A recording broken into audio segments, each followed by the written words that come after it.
Hi there. We are coming to you live from Orlando, Florida. And I'm Kathy. I'm Savannah. And we are in Orlando. We're your Orlando Relocation Experts. And today we're talking about what it's like to live in Orlando during a hurricane. And also we're going to share with you some of the things that we did to get prepared for the hurricane, what it was like during the hurricane, the aftermath.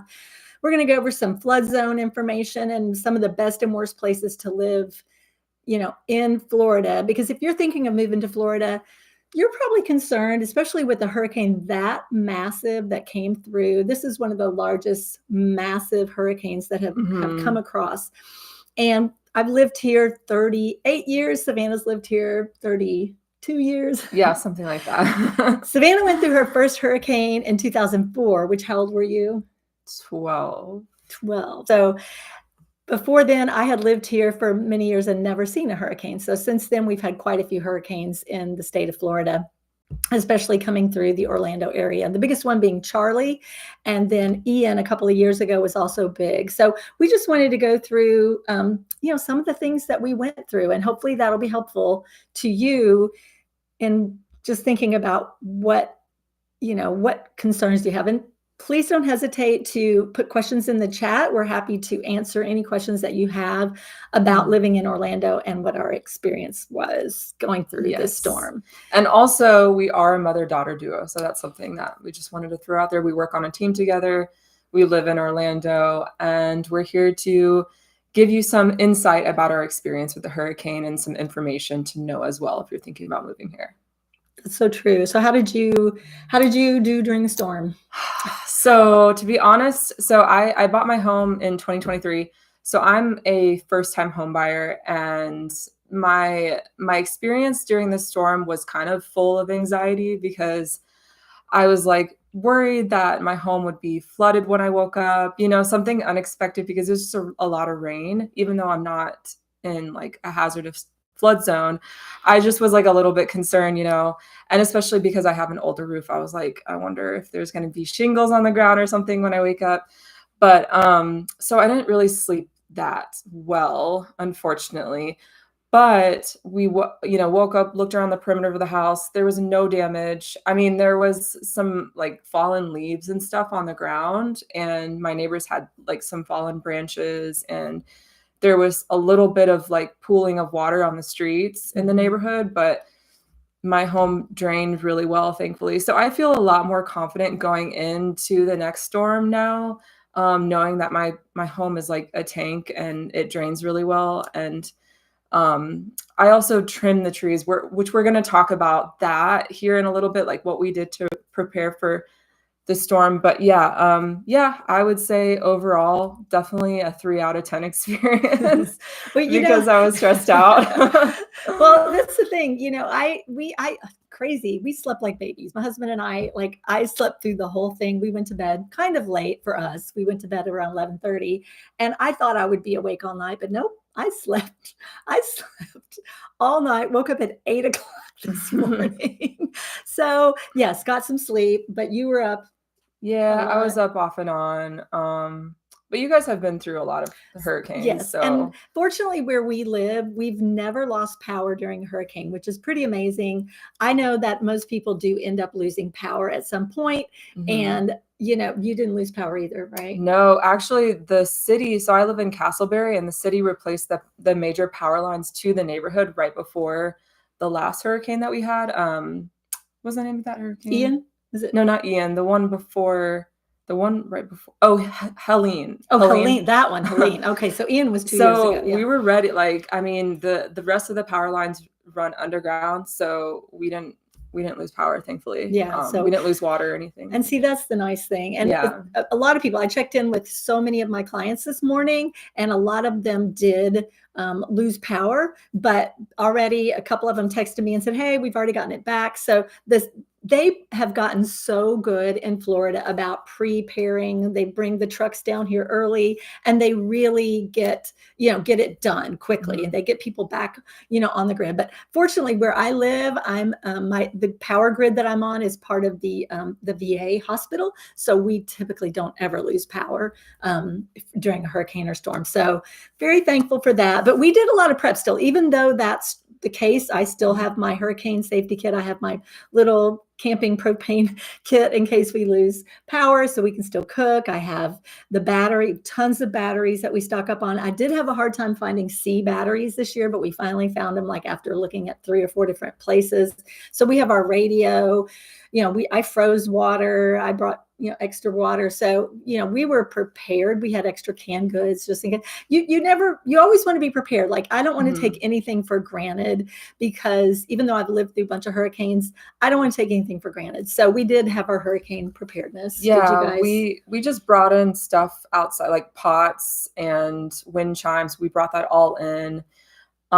We bought water. We stocked up on water just in case, because worst case scenario, you can lose access to water. Yeah. Non-perishable foods. We stocked up on just like little like flashlights and stuff like that, like items that would be useful if we lost electricity. And fill the tub up with water. Did you do that? No, we actually did not do that. We filled up a bowl of water, but we were pretty confident that it wasn't going to be too bad, because they kept saying it was going to be a Category 1 hurricane by the time it gets to us, because when it hits land, it loses power. So this is true. We were pretty, even though it was during the night. So the reason why I was really stressed was because during the night last night, it was very loud. The wind, because it was strong winds, even though it was only a Category 1 by the time it got to us.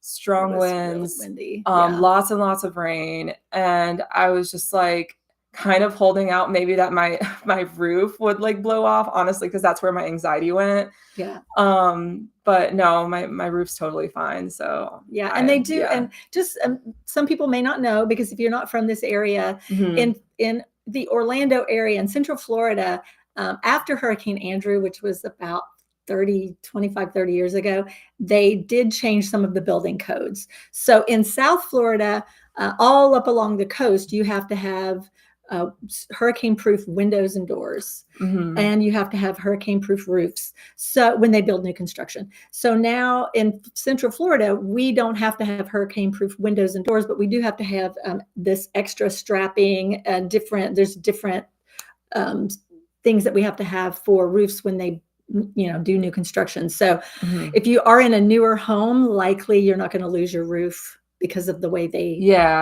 and also there's a grant that you can apply for. It's called the My Florida Safe Florida Home Grant, and you can get up to $10,000 toward upgrading your home to make it more hurricane safe. Like, you can get the straps that she was talking about for your roof.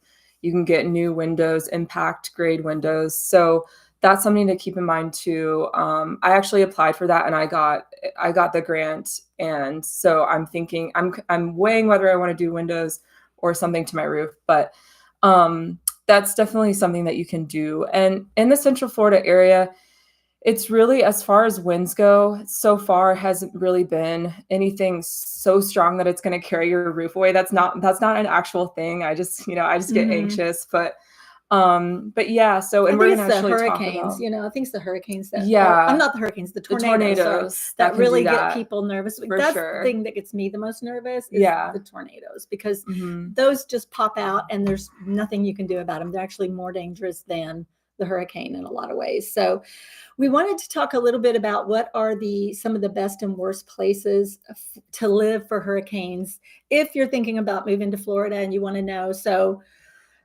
first off, the worst is the southeast coastal region, like Miami-Dade, Miami-Dade, Broward, and Palm Beach counties. Those are some of the most hurricane prone. They also have the lower sea level. They're at the lower level, like they're 1 foot above sea level, which is super low for storm surge, which is what you hear on the news also.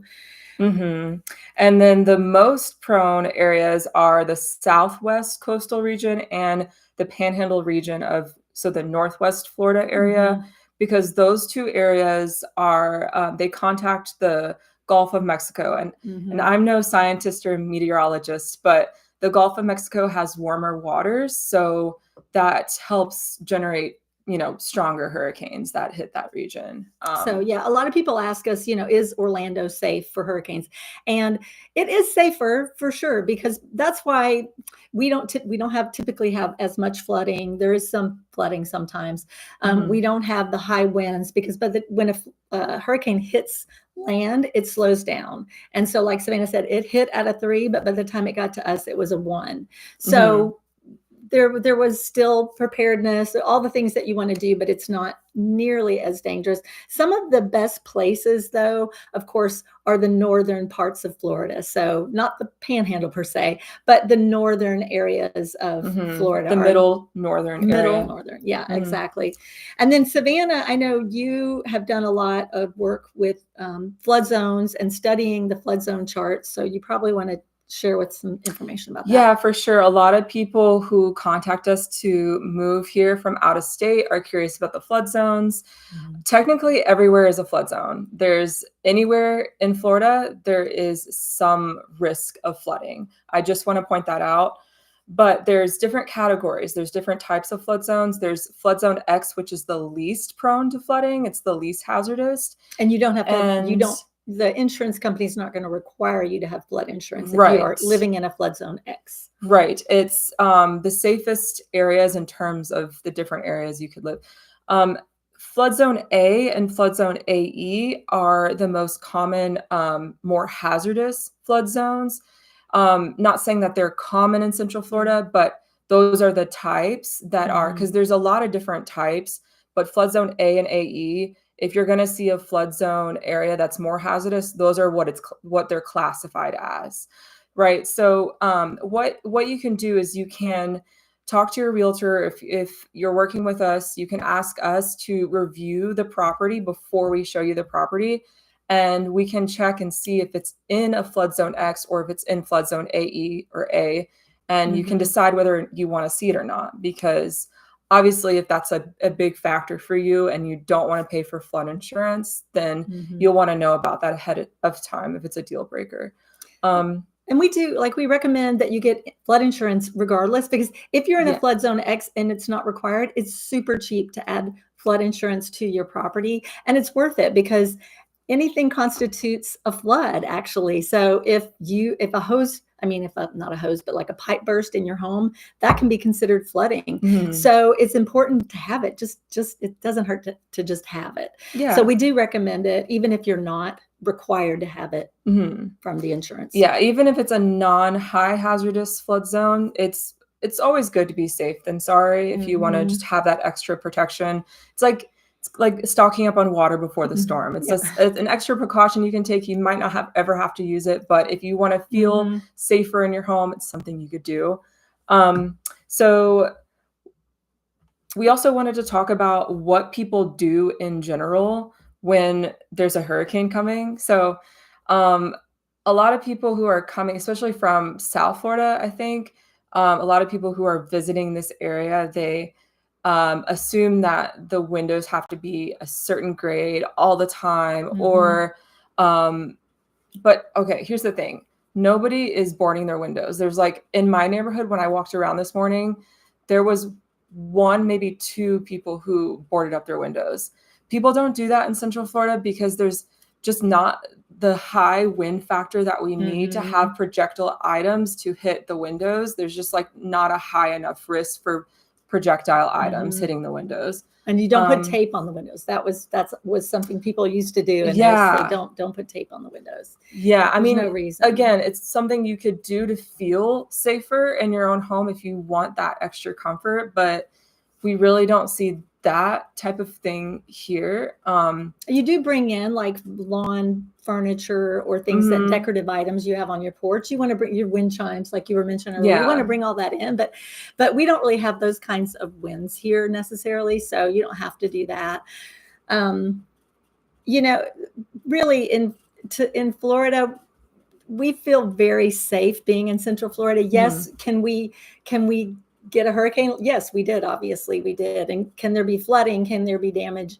Yes, absolutely. And as far as the power, people losing power, like I said, it gets turned back on really quickly. The county workers and the people that come in from out of state, the linemen and everything, are amazing how quickly we get back in business. We're back in business very quickly around here. So I know there is that fear associated with it, but all in all, I've been here for over 30 years, and I love living in Central Florida. I love the weather, even when it gets hot, there's things you can do indoors, but we really enjoy it, and we think it's one of the best places that you can live. So yeah, the pros outweigh the cons here for us as residents. Just speaking as residents, yes, the hurricanes can be stressful, and they move so slow, and there's a lot. I mean, yeah. That's the good, I guess, quote unquote, good thing about hurricanes. If Right. you want to name a good side of it, is that they do move slow. So you have time to prepare or evacuate if you need to, if you're living on the coast. I have some friends that evacuate, even in Central Florida, they evacuated to hotels. So they go to some of the Disney hotels and things like that, and just take like a mini vacation when this happens, which that sounds fun. I might have to try that one time. Yeah. I mean, we've been here for a long time. We love how fun Orlando is, Greater Orlando. We love the weather for most parts of the year. So yeah, the hurricanes can be a drag, and it feels like time. Weren't you saying the other day, it feels like time has stopped? Because literally when we're preparing for a hurricane, it feels like time has stopped. And when we're in the middle of it, it's like hard to do anything but just sit there and try not to worry and just watch movies or whatever. Or you're just like glued to the TV. You can't get off the TV and that sort of thing. But really, we take the hurricane seriously, very seriously. But at any time, if you ever have any questions about living in the Central Florida area, hurricanes, what are the best and worst places to live, that sort of thing, please let us know. We're always here for you. We're always happy to help. You can send us a message, email us, call us. We're always happy to help. And if you're curious about getting started as far as researching the Greater Orlando area, we do have a free Greater Orlando relocation guide that you can download by clicking the link in the description box.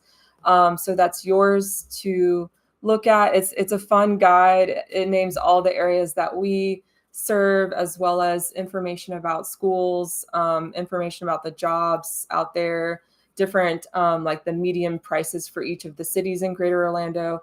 So it's got a lot of good information in that. So I would highly recommend downloading that for sure. Yeah. Well, thank you so much for joining us. Thank you. We'll see you on the next one. We'll see you at the next one. Bye. Bye.